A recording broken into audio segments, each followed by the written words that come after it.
Ladies and gentlemen, the documented story you will hear during the next 30 minutes is not a subject commonly discussed. It is a criminal problem that is not yet nationwide, but it's a problem which is growing rapidly. We present it now so that you may recognize it for what it is if and when it invades your city.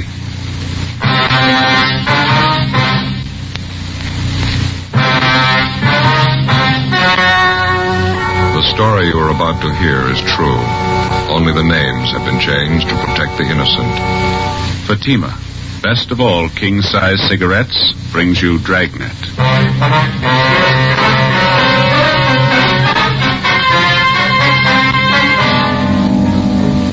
You're a detective sergeant. You're assigned to bunco detail. You begin to receive reports of a vicious new racket growing in your city, a television repair racket. The repairmen lie, overcharge, bill you for work not done, for parts not needed, for parts they don't install. Your job? Stop them. How does Fatima compare with other king-size cigarettes? Fatimas are the same length and circumference, 85 millimeters long, 1 1/64 inches around. And Fatima filters the smoke exactly the same long distance as any other king-size cigarette. Tell me then, how is Fatima different from other king-size cigarettes? In Fatima, the difference is quality. Fatima gives you extra mildness, a much different, much better flavor and aroma. Remember, Fatima has all the advantages of extra length, plus Fatima quality, which no other king-size cigarette has. So insist on the best. Smoke king-size Fatima. Best of all king-size cigarettes.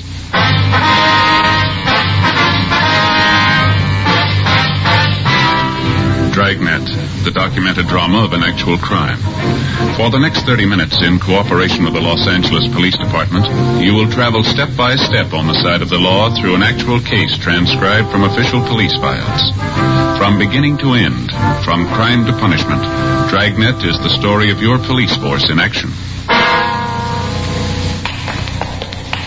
It was Monday, January 19th. It was overcast in Los Angeles. We were working the day watch out of bunco detail. My partner's Ben Romero. The boss is Captain McCauley. My name's Friday. It was 9:15 a.m. when we got to the third floor of the Los Angeles Daily News, the assistant city editor's office. Hi, Friday.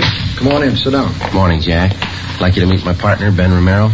Ben, this is Jack Kennett, staff writer for the Daily News. All right, Kennett. Glad to know you, Ben. Sit down, fellas. Thanks. We just left the skipper over at the city hall. Did the captain brief you on this thing? Yeah, he gave us a partial fill-in. We've been working on it from our end about 2 weeks now. Oh, Paul Price, he's our radio TV editor. Paul and I had a long session with Captain McCauley yesterday, and I guess now we're all ready to move on this thing, huh? We'll do everything we can. Would you like to fill Ben in on what you told me yesterday on the phone? Yeah, well, Price was the one who began getting the first complaints here at the paper. A tremendous number of his readers wrote in complaints about being victimized by crooked television repairmen. About being charged too much for repair? Partly, yeah. Some of the people even sent in receipts with their letters. Said they felt the guys who fixed their sets were dreaming up unnecessary repairs, charging them for work not done. Some said they knew they were billed for parts not even replaced or installed in their sets. Ben, Jack told me yesterday about a letter he got from some man who said he felt he'd been overcharged and he just started to bellyache about it. Yeah, a fellow by the name of Vincent. Said he just put up an old-fashioned squawk about it, and the repairman brought the price down at least 1/3. That doesn't sound very good, does it? We kind of figured operators like that must have too many repair sets on hand that their customers can't afford to bail out. That's why they cut. Sounds like a clear case of a two-bit jip, doesn't it? Well, something's got to be done about it. We're ready to give it big play in our paper, expose the fraud for what it really is. Captain McCauley says Chief Parker's okayed our plan, and we can count on full police cooperation. That's the way we got it, Jack. We were told to work with you people till we broke this thing. Fine. We dug up a little ammunition to start with, I think. Went around and interviewed about 15 different television repairmen in various neighborhoods, and about 3 out of 5 gave me the same pitch. Well, do they know you were with the newspaper? No, I told them I was a factory representative for a new kind of rosin core solder company, and I was taking orders. Yeah. Naturally, I dropped in the different stores, shot the breeze with them, and they didn't seem to get wise. A couple of them even placed orders for the SAR. Well, what'd you find out? Well, I just wanted to try and get the general attitude of some of these jip artists, and I really got an earful. One of the last places I hit was a tiny little hole in the wall out near Canoga Park. Uh-huh. As I say, about 2 out of 5 are honest, hard-working repairmen, and this fellow was one of them. Well, what are you getting at, Jack? For a while, this fellow worked for a guy that employed about 5 men in his shop. Yeah. Finally quit him because he didn't like the way this big operator did business. Fellow's in the next office. I want you to hear it from him just as I got it. Excuse me. Yeah, okay. Hank, will you come in, please? Sure, Mr. Knapp. This is Hank Coulter, Sergeant Friday, Sergeant Ben Romero, Police Department. Hi. Hank, I wonder if you'd tell these officers a little of what you told me about Kilgore TV specialists. All right.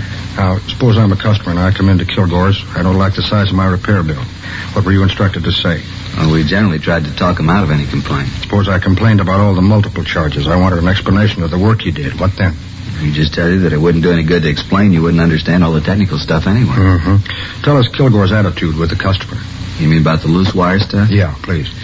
Well, Kilgore used to tell us that if we only charged 50 cents for fixing a loose wire, the customer wouldn't believe we really fixed his set, so we used to charge quite a lot more.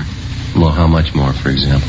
For a nickel's worth of wire, we'd usually charge $4.75. Pretty fair profit. Yeah, it's a real rob. What else can you tell us, eh? Well, we'd never let a customer watch any of the TV repair job. Mm-hmm. For example, if a customer calls and says he thinks the tube's blown out and it'll only be a simple replacement job in his home, and we'd tell him the parts are getting hard to get, and we'd have to take his set into the shop and charge him a higher rate because we had to pay black market prices for the tube. Was there any truth in that? I mean, about the tubes being hard to get? Not much. Some of them are getting a little hard to get, but we never paid any black market prices at Kilgore's. We just slugged the customer, that's all. Tell me about how you used to swap parts on a new set, Hank. Well, we'd lots of times pirate a new tube for one not so good. And one not so good we put in a set with a bad tube. Yeah. Then the bad tube we'd exchange at the factory under a 1-year guarantee. They don't miss an angle, do they? Well, that's it. You've heard it from a man who couldn't stomach such practice and quit, went into business, a little bit of a shop. Isn't doing too well, are you, Hank? No, but I think I can build up the business.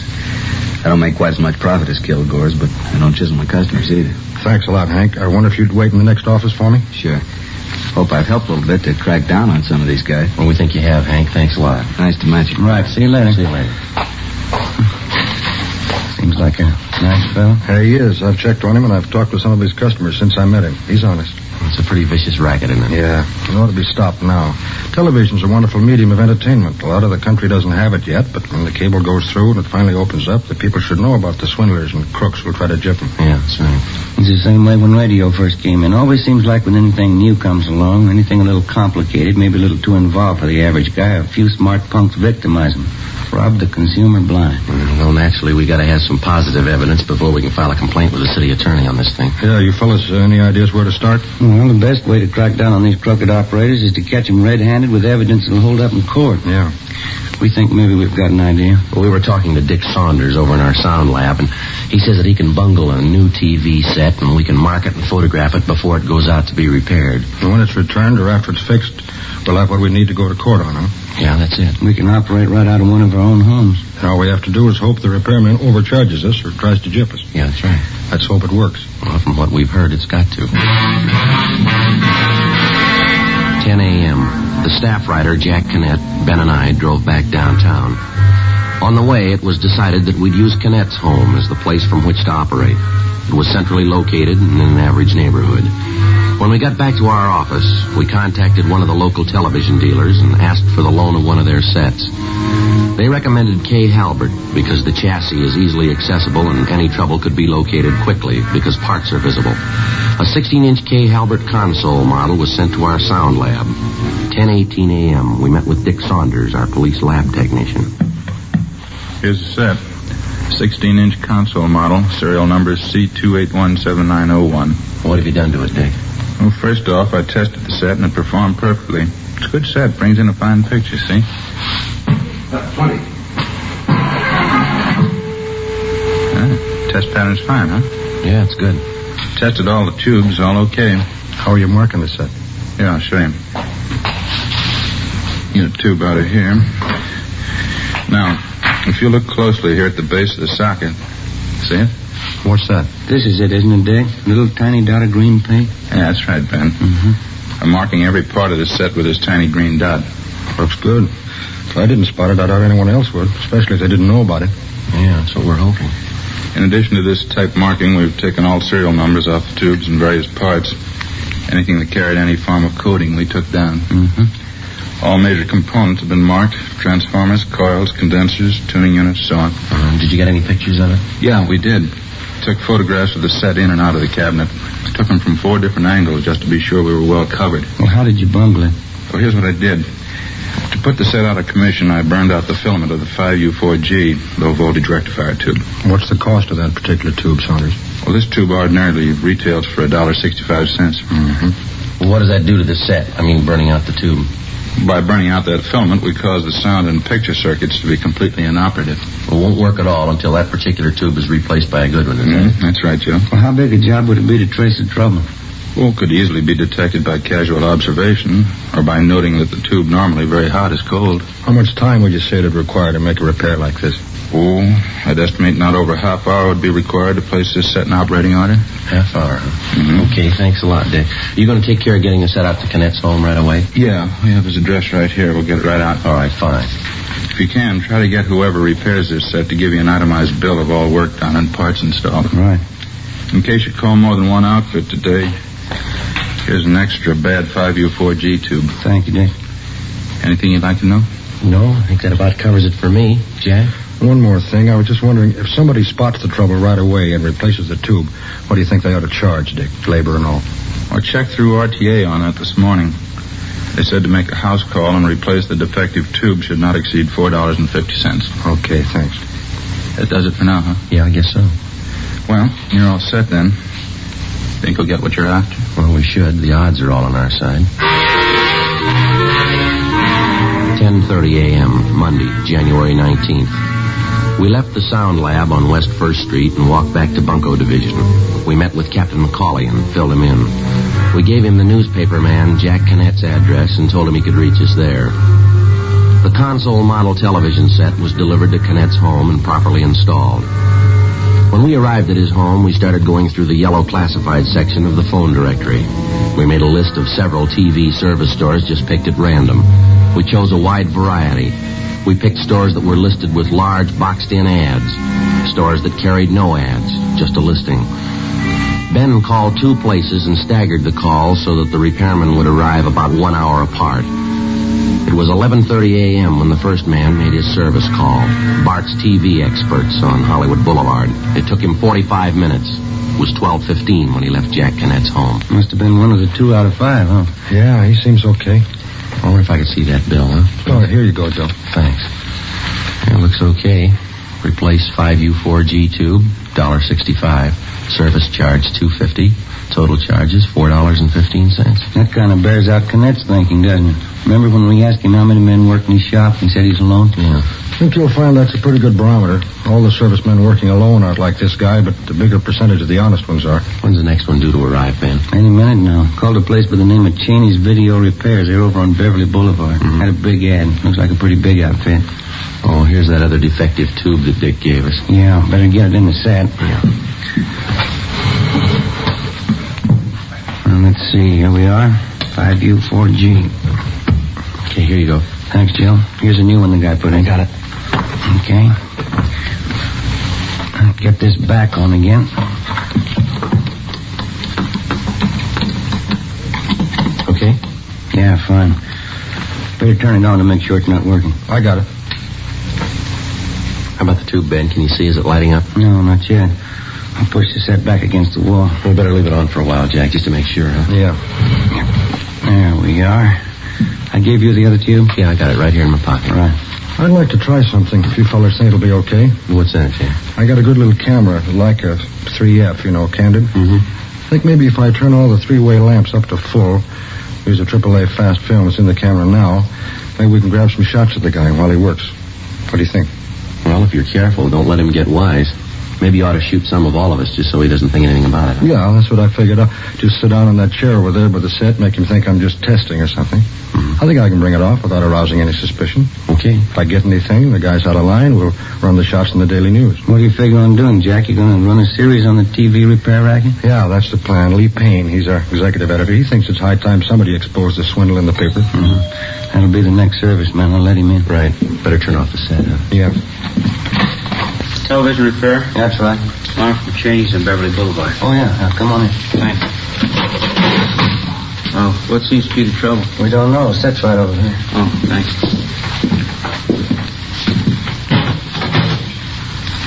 K. Halbert, huh? 16-inch, nice set. Oh, what seems to be wrong? Darn if I know, son. Nothing seems to work. Well, how do you mean? No picture at all. How about the sound? Nothing. Uh-huh. I'll be all right to pull the set away from the wall? Sure, go right ahead. Can you give you a hand? Oh, no, it's all right. I can handle it. Well, I'll make some tools out.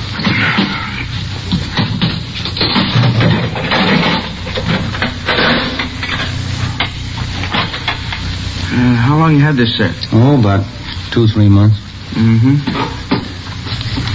Dark in here. I wonder if we could have a little more light? Sure, let me get these lamps up for you. Oh, thanks. How's that? Oh, fine, thanks. Say, that's a nice little camera you got there. What kind is it? A Leica 3F 1.5 lens. Uh-huh. Been experimenting with some new indoor film. Do you mind being a guinea pig? No, it's all right with me. Shame to waste good film on me, though. Think you're going to get anything in this light, Jack? Yeah, maybe. Worth a try, anyway. I don't know about this set. What do you mean? Well, it looks bad. Hard to tell without getting it down to the shop. Looks to me like your blocking transformer's gone. And what's that mean? Well, I'll have to take the set in. Can't fix it here, huh? No, I'm afraid not. You see, parts are getting a little hard to get these days. The set manufacturers are having a tough time getting quality parts, and sometimes we have to spend several hours just tracing the trouble. Well, I guess that knocks out the ball game tonight, huh, fellas? Sorry. Take a couple of days at least. Want to really check it over. Sure it's not a tube. We kind of thought just a tube blew out. No, that's what most people think every time their set goes out. It's definitely not a tube. Oh, there might be some bad tubes, but your trouble's a great deal more than that, I think. You got any idea what it's going to run us? Well, it's hard to say right offhand. $4 or $5? No, it's going to run more than that. I'll take the set in with me now, and I'll get it back to you as soon as possible. You going to take the whole set? No, I'll just pull the chassis out of the cabinet, leave the cabinet here. Oh, say, by the way. Yeah? If everything turns out, I'd sure like to see those pictures. Yeah, if everything turns out, you will.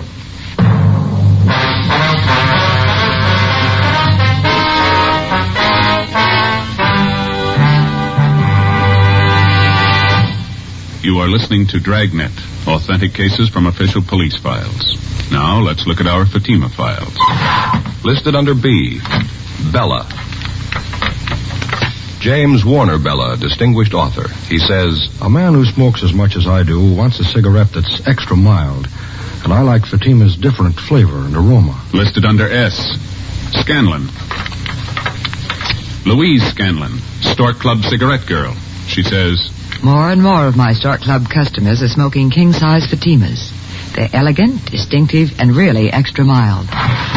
Friends, our files show Fatima sales are going up. Up every day. the reason for Fatima's ever-increasing popularity can be summed up in 2 words. Fatima quality. Fatima gives you extra mildness, a much different, much better flavor and aroma. If you smoke a king-size cigarette, remember this. Fatima has all the advantages of extra length, plus Fatima quality, which no other king-size cigarette has. In Fatima, the difference is quality. So insist on the best. Insist on king-size Fatima. Next time, buy Fatima in the distinctive gold and yellow package. Best of all, king-size cigarettes.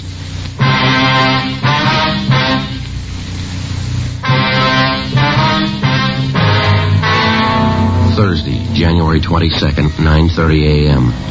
The TV set was returned to reporter Jack Cannett's home after having been repaired by a servicing company called Cheney's Video Repairs. We found that the man who had come to Cannett's home to make the service call was Robert V. Cheney, the owner of the service outfit. Well, as soon as the set was returned, we called the sound lab and had it picked up and taken downtown. Sergeant Marshall Zeno, who was working with us out of bunco detail, called and said that Dick Saunders had finished his investigation and wanted to see us right away. 10:30 a.m., we went down to West 1st Street, the police sound lab. Saunders went over his findings with us. Here are the photographs before and after. Mm-hmm. Before we go over these, let me show you what we found out about your repair job. Okay. Over here. Mm-hmm. Here's that receipt Cheney gave you when he returned the set. Yeah. Here's what the repair bill states. Replaced vertical blocking transformer, replaced 5U4G tube, 6AU6 tube, and 12AU7 tube. And the charge was $32.50. plus 98 cents tax, or a total of $33.48. Well, how does that break down, Dick? Well, it appears that the 98 cents tax was for $28 worth of material used in the repair. Mm-hmm. Did they really put in all that stuff? You got yourself a prize package in that outfit. All they did was to replace the 5U4G tube. That's all they did, huh? Yeah, here's the capper. The 5U4G is a war surplus tube, but it works okay. What else did you find? According to the photographs and coding system, no vertical blocking transformer, 6AU6 tube, or 12AU7 tube were replaced. Let's get back to the photos here. Mm-hmm. Here, you can take these along for your package. Thanks, Dick. You can see in the set here. Yeah? Let me show you. See, this tube is the only part mentioned in the receipt or otherwise that doesn't carry our green paint coating system. Yeah. Let me turn the set around here. All right. Joe, try the channel selector here. What, this? Yeah, that's the tuning knob to bring in the stations. Channel selector, they call it. Turn it. Okay. Falls off pretty easy, doesn't it? It sure does. Here, Dick. Thanks. They left out the spring clip in here. It should have been put back in because that's what holds the knob secure to the shaft. I've had that happen on radio sets. Yeah, sometimes they're a little stubborn to put back in, but a good repairman would never leave it out. Yeah. Something else here. Turn the set around and back again. No, I'll get it, Dick. Oh, thanks, Ben. See here? See how loose the chassis is in the cabinet now? Yeah, it sure is. Wasn't that way when we got it from the K. Halbert dealer, any more than the channel selector was faulty. It was in perfect shape when we got it. Look at the size of that chassis. It's pretty heavy. Yeah, it is. Originally, there were 4 screws used to hold the chassis in the wood cabinet. Cheney's repair outfit only put 1 back in. 1 screw to hold that heavy chassis. It's a pretty sloppy job, all right. You know what they'd probably tell you if you asked them about this? It only requires 1 screw. Yeah, that's it. The bad repairman can always improve on factory standards, usually for his own convenience. Certainly doesn't improve the product. Well, looks like we got what we were after. Think we got enough, Joe? I do. Let's see what the city attorney thinks. We collected all the evidence in the case against Cheney's video repairs.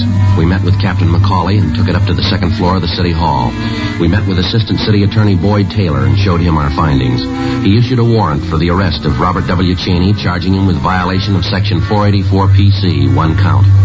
11:30 a.m., Thursday, January 22nd. Ben and I drove out to make the arrest. Jack Canet went along with us. This is it. Cheney's video repairs. Yeah. Come on, Jack. There's Cheney behind the counter. Yeah. Hello there. Hi. How's the set working? All right. We did a good job on that one. Gave you a better break on the price than I thought we could. Yeah. Police officers, you're under arrest. Well, you're kidding. What for? Petty theft. Come on, let's go. Petty theft? Well, I don't understand. You're the fellas I fixed that set for up on Crescent Drive, aren't you? That's right. Your bill was a little high, wasn't it? Oh, now, wait a minute. If that's all that's bothering you, let's talk it over. Come on, let's go. Look, I can fix that up with you guys. Just tell me how much you want to pay and we'll work out something. That seems to be the way you worked our repair deal right from the start, doesn't it? Only you didn't consult us about it till now. Well, look, you know how it is in this business. If you don't charge some customers a little money, they don't think you did anything to their sets. You ought to try charging them for just the work you do. Can't we get together on this thing? Let's just forget the whole deal. You don't owe me anything. Now, here. Here, I'll refund all your money. We'll call it square. Never mind. Just leave the money in the cash register and get your coat. Can't prove anything anyway. We think we can. Just step around the counter this way. Well, look, mister, you're not a cop, are you? No, I'm not. Well, then tell him, isn't that a fair deal? I'll give you back your money. Afraid it's a little late for that, Cheney. If all this gets in the papers, I'll be ruined here. Run out of business. That's the way we got it figured. How many men you have working here for you? 4. Why? This, right here. You ever read this? Well, what is it? Oh, the thing from the RTA. Here. Read Article 2, would you? 2? Yeah, that's right. I will conduct myself and my business in an honest and straightforward manner, meriting and inspiring the confidence of my customers. Yeah, I know about this. You're a member of the RTA, Radio Technicians Association, aren't you? Yeah, I am. Read Article 4, would you? I propose to charge a just and fair price for all professional services rendered. Now read this Article 7. I will engage only in fair and ethical practices recommended and approved by the Radio Technicians Association as being conducive to public confidence. Yeah, I read all this before. It's too bad you didn't remember it.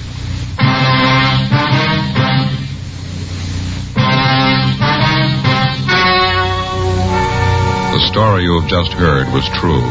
Only the names were changed to protect the innocent. On April 15th, trial was held in Superior Court, Department 82, City and County of Los Angeles, State of California. In a moment, the results of that trial.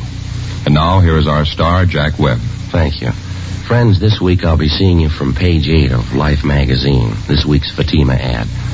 Right across the top it says, "In Fatima, the difference is quality." Well, in Fatima, the finest domestic and Turkish tobaccos give you extra mildness, a different, better flavor and aroma. Compare Fatima with any other king-size cigarette. Prove as I have what a difference Fatima quality makes. Next time, buy Fatima in the golden yellow package. Best of all, king-size cigarettes. Ladies and gentlemen, in the few remaining moments, we'd like to take this opportunity to thank you once again for your many kind letters of encouragement that come in from week to week. And also, we'd like to answer a few questions about our program which seem common to many of the letters that we receive from you. Many of you have inquired why, at the end of the program, in recounting the punishment of the criminal involved in the particular case, we generally refer to the sentence received as the term prescribed by law. Well, we use this reference for the following reason. In the state of California, the length of a convicted criminal's prison term is not set by the court, but by the state adult authority. Now, most of the time, a criminal is merely found guilty by the court and then sentenced to the state penitentiary. After he serves a year in prison, the convict has a hearing before this state adult authority, at which time his actual sentence is set. So you can see why we can't give you the actual sentence in many cases. Now, other questions common to many of your letters concern some of the authentic technical police terminology which comes up from time to time on Dragnet. With the help of George Fenneman, we'd like to explain some of the more common ones for you, if we may. First, you've heard us use the term or the letters APB. APB. That's an all-points bulletin. A communication dispatched to all divisions and law enforcement agencies throughout the state. And then we feel sure that you remember the term mama sheet. A mama sheet is the master information form on a criminal in a police department file. It contains his complete description, his habits, relatives, acquaintances, everything about him known to the police. Well, thank you, George, and thank you, ladies and gentlemen, for your very fine letters. From time to time, if we may, we'll take this opportunity to explain a few more of our authentic police terminology. Thank you.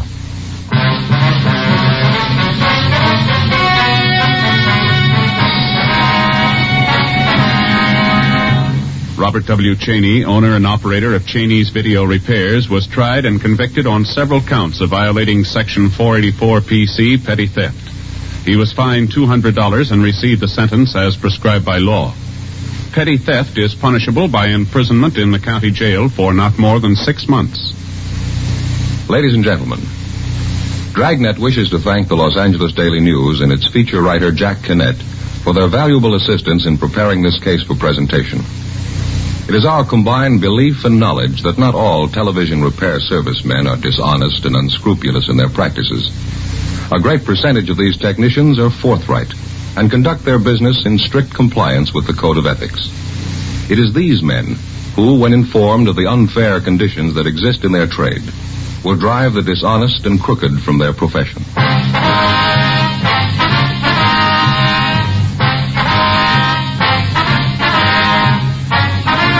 You have just heard Dragnet, a series of authentic cases from official files. Technical advice comes from the Office of Chief of Police W.H. Parker, Los Angeles Police Department. Fatima, best of all, king-size cigarettes, has brought you Dragnet, transcribed from Los Angeles.